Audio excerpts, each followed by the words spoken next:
Welcome back to the lectures and introduction to multi-agent systems. In today's lecture, we'll introduce the topic of Laplacian flows. But before we understand what is Laplacian flow, let us start by considering a very simple framework wherein we have a set of n agents who are now interacting with each other and are connected to each other over some network G. This network could be directed or undirected. Our objective is that eventually we would like all of these agents to agree with each other on some topic or maybe some system parameter like a temperature or any other aspect that is relevant to the system. The question is, how can we achieve that? In the case of discrete time systems, we already have an answer to this question. The answer would be an averaging model. However, what if we are interested in arriving at a continuous time update rule, which can again guarantee us consensus? Now, the answer to that question lies in a Laplacian flow, which is the focus of today's lecture. In today's lecture, we'll give a motivation of why Laplacian flows are important and how exactly we would go about designing a Laplacian flow. So let's get started. Before we actually start discussing the Laplacian flows, let's first look at an example which would motivate us as to why we should study the Laplacian flows. And then we'll also figure out how exactly would we go about designing the Laplacian flows. So let's get started with the example first. What we see here is an electrical network. As shown here, the electrical network is being driven by a current source, with the current being driven through the circuit being equal to I0. For this circuit, what we can do is, at the 4 nodes that we see here, we can apply the Kirchhoff's current rule that says that the current, the sum of all of the currents, both incoming and outgoing, must always add up to 0. Let's start by writing the Kirchhoff's current rule.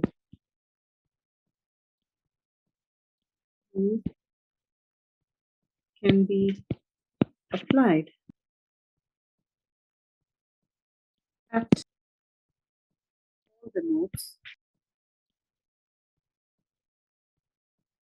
such that summation of all of the currents at a certain node, both entering and exiting, that's the kth node, always adds up to 0.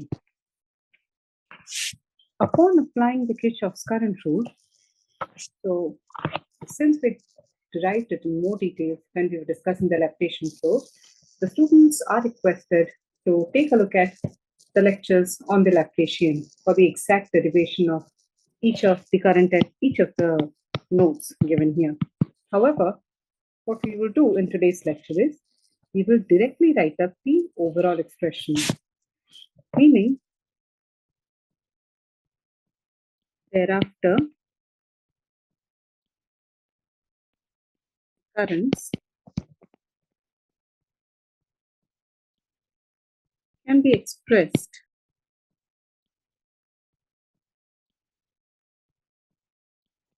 in terms of the potential differences as well, in terms of the voltages.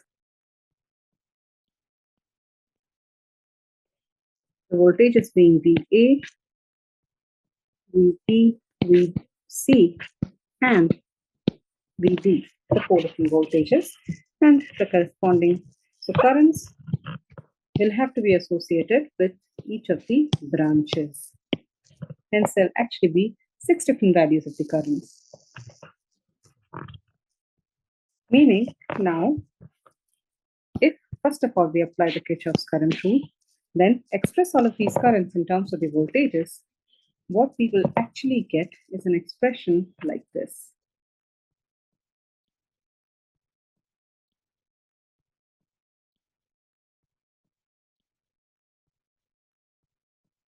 We can neatly express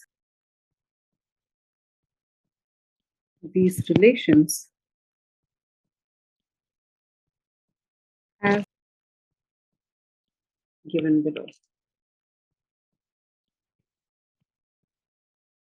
That is, the Laplacian matrix times all of the voltages VA, VB, VC, and VD is equal to I naught 0 minus I naught and 0 again. So this is how the Laplacian is actually related to, or this is how the Laplacian can actually be used to concisely express the relation between the voltages of the network and associating them with the corresponding currents in the branches.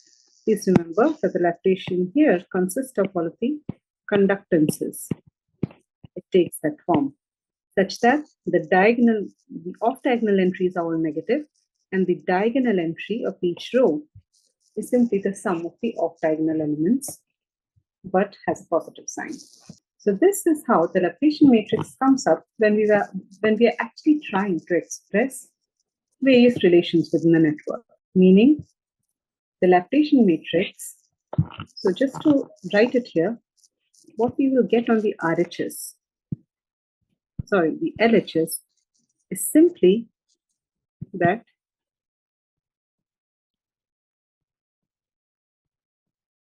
each row that we have here, let's focus on just one row here. Every row of this product will simply be equal to, let's say if we're looking at the first row, it will be VA minus, it is simply the summation of VA minus K, where K belongs to the set of all neighbors of A. The same will hold for every other node as well, meaning the last one here will again be K being the set of neighbors of node number D, and we'll have VD minus VK here. And the RHS again will be equal to 0 for some of them, I naught for some of them, and minus I naught also for one of them. What does this term represent? It simply tells us how far apart Vk is from the potential of every other node in the network with which it shares an edge, and we sum them up, meaning it's the total disagreement node VA has with every other neighbor of this particular node. Meaning in some way, the Laplacian matrix can actually be used to tell about the disagreement within a network. Okay, this is the first point which we must remember at every point of time. Now we'll move on to the next aspect.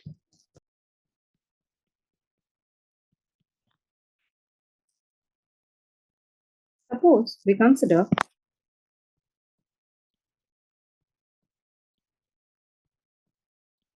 some error variable denoted as E.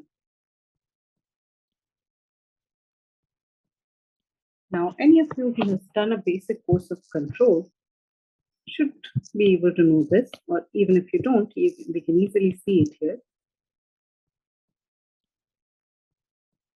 Suppose I write the expression E dot equals minus E. To be a bit more precise, let us say E of t is the error variable at time t, and E dot of t is equal to minus E of t. What will happen ultimately to this error value? So I'll ask students to pause the video here and think about it by themselves. What can we say? Will the error converge to 0? Will the error keep on growing unboundedly? What is going to happen? Okay, I hope you have tried it first by yourself. And now let's see what's going to happen. If the error value is actually positive at some point of time, this implies my rate of change of error actually becomes negative, and Because of this, the error value keeps on decreasing. The error keeps on decreasing for as long as the error value is positive, meaning error keeps reducing to 0.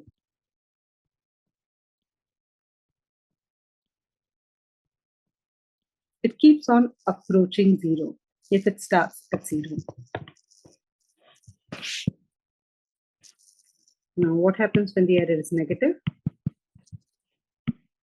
Obviously, since E dot equals minus E, we know that E dot is greater than 0, meaning now E actually keeps on increasing the value 0. Hence, if I'm to plot the rate of change of how the error evolves with time, suppose this is the time axis, and this is my error E of t. Then, if the error starts at some positive value, then it will keep on approaching 0 gradually. It will keep on approaching it asymptotically. Similarly, if it now starts at some negative value, again, it will keep on approaching 0.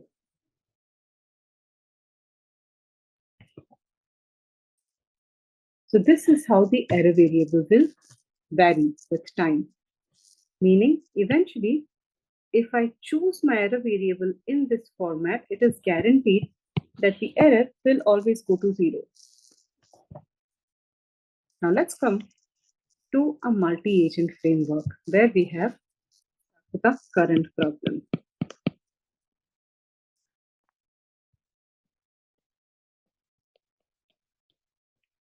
Suppose we have a group of 10 individuals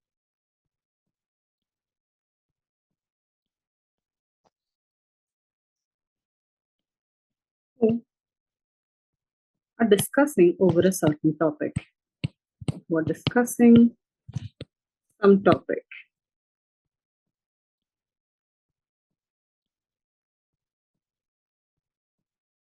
Let Xi denote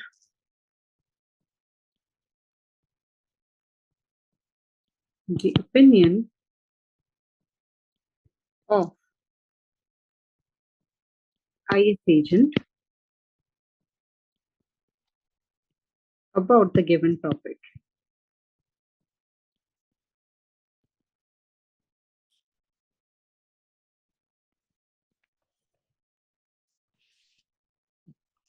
And remember that overall the vector x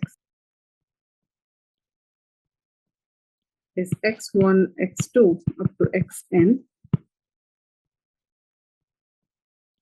X is the state vector of the overall system. It's the vector of all the opinions. Now what we are trying to study is whether or not all of these individuals will end up agreeing with each other. Or suppose we want them to agree. What should be a good model that can ultimately lead to the agents agreeing with each other? How should we design that model? That is the question.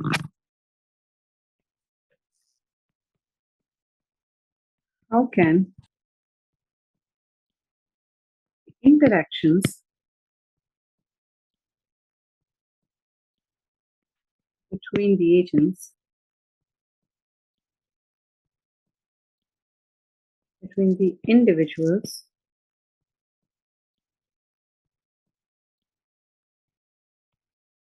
modeled such that all of them eventually agree with each other?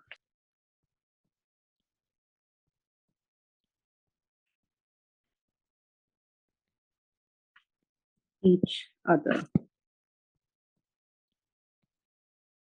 Meaning, what do we want? Suppose we take a look at this overall n cross 1 vector. x1 up to xn.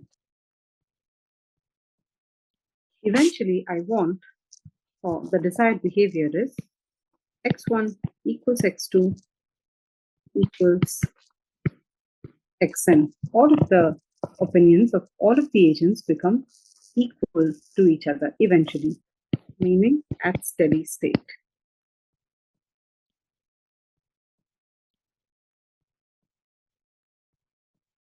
So this behavior is known as consensus. You already know that this is known as consensus.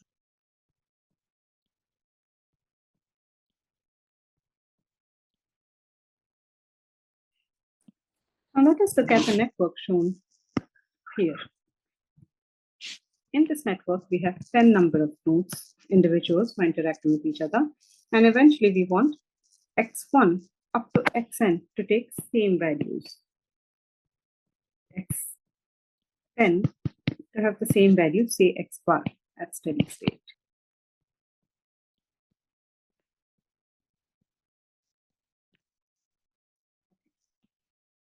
With this, let us understand how we can actually go about ensuring that whatever model we design can actually achieve consensus, meaning the model should do a few things. For example, suppose I look at the state x1 and I write x1 dot. I'm trying to follow my intuition. I'm trying to keep in mind that E dot equals minus E would always take me to 0. Hence, suppose I do this. x1 dot, I make it proportional to x2 minus x1. Where will it drive the system? What will happen to x2? Sorry, what will happen to x1? How will it vary with time? Let us look at this expression a bit more keenly. When x1 is less than x2, then x1 dot is greater than 0, meaning x1 actually increases and gets closer to x2. Similarly, if x1 is actually greater than x2, then x1 dot now becomes less than 0, causing x1 to reduce. And again, in the process, become equal to x2, meaning this sort of a formulation always drives x1 closer to x2. Meaning this term, if we define this as the error term now, this error now becomes equal to 0. However, what we want is, in fact, consensus between all of the agents. So what should we do now? Instead of having x1 dot proportional to x2 minus x1, let me do something else. I write x1 dot is proportional to x2 minus x1. It should also be proportional to x3 minus x1, and this will go up to x10 minus x1, meaning eventually combining this, what I can do is I can arrive at a model which looks something like this. Say xk minus xi, where k varies from 1 to 10. Obviously, k is not equal to 1. Sorry, so I can directly write here k varies from 2 to 10.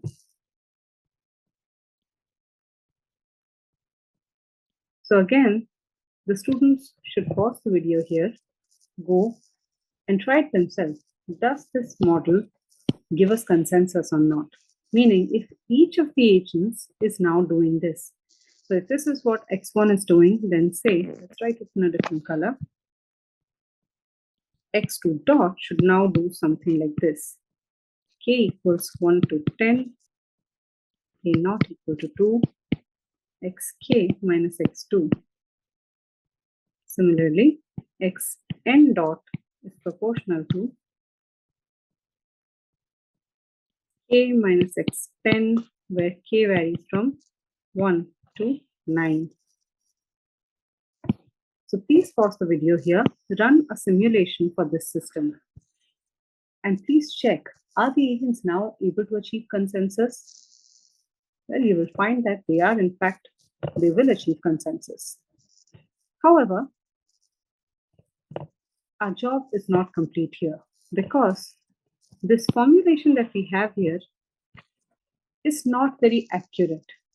It is not taking into account the fact that we now have a distributed system, which means that we have written here that x1 is in fact proportional, x1 dot, sorry, is proportional to error with respect to every other state in the network. But let's look at our graph again. Copy it here and paste it here. Suppose this is the network we have. We see that x1 now can only talk to x2. x1 is obviously not able to communicate with x10 directly, right? Similarly, the individuals 2 and 7 are also not talking to each other. However, if I look at the expression here, I have made x2 dot being proportional to error also with respect to individual number 7, which is now inaccurate, meaning the model that I've proposed here up to this point does not take into account anything about how the agents are actually communicating with each other. Hence, now we know how exactly we have to modify this. Modified rule to achieve consensus.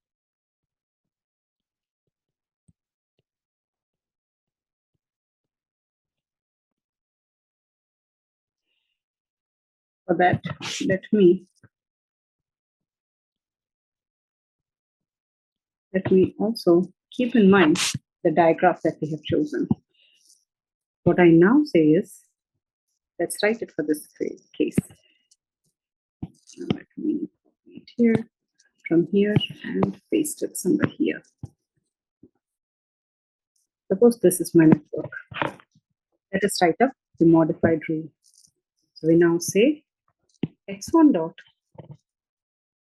should be, let's without loss of any generality, let's just write it is equal to only x2 minus x1 because individual 1 communicates only with individual 2. Individual 2 now actually communicates with two individuals, both 1 and 3. Hence, we write it as x1 minus x2 plus x3 minus x2. Similarly, x3 dot is now equal to, you have to observe who 3 talks to. 3 talks to 2, 4, and 5. Hence, we write it as x2 minus x3 plus x4 minus x3 plus x5 minus x3. Similarly, x4 dot, again, the fourth individual talks only to 3 and 5. Hence, we write x3 minus x4 plus x5 minus x4. Individual 5 communicates with 3 and 6 plus x6 minus x5. And x6 dot is now, so sixth individual communicates with 5 and 7. x5 minus x6 plus x7 minus x6. Individual 7 connects with 6, 8, and 9.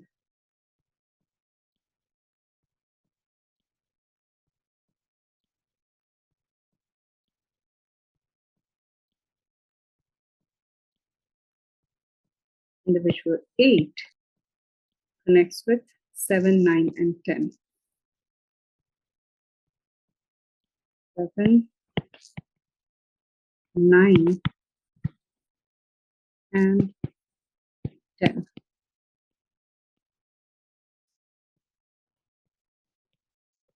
X9 dot is proportional to 7, 8, and 10, the errors with respect to them.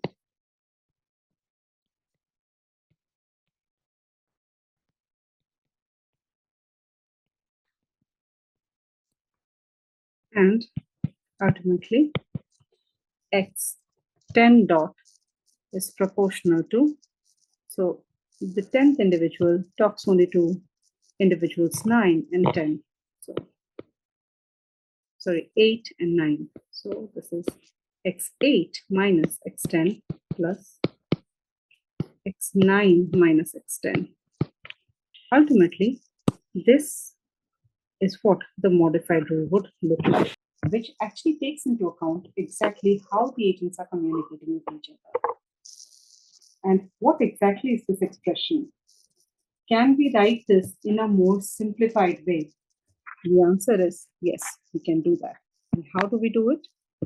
We start by writing up the Laplacian for this undirected graph shown here.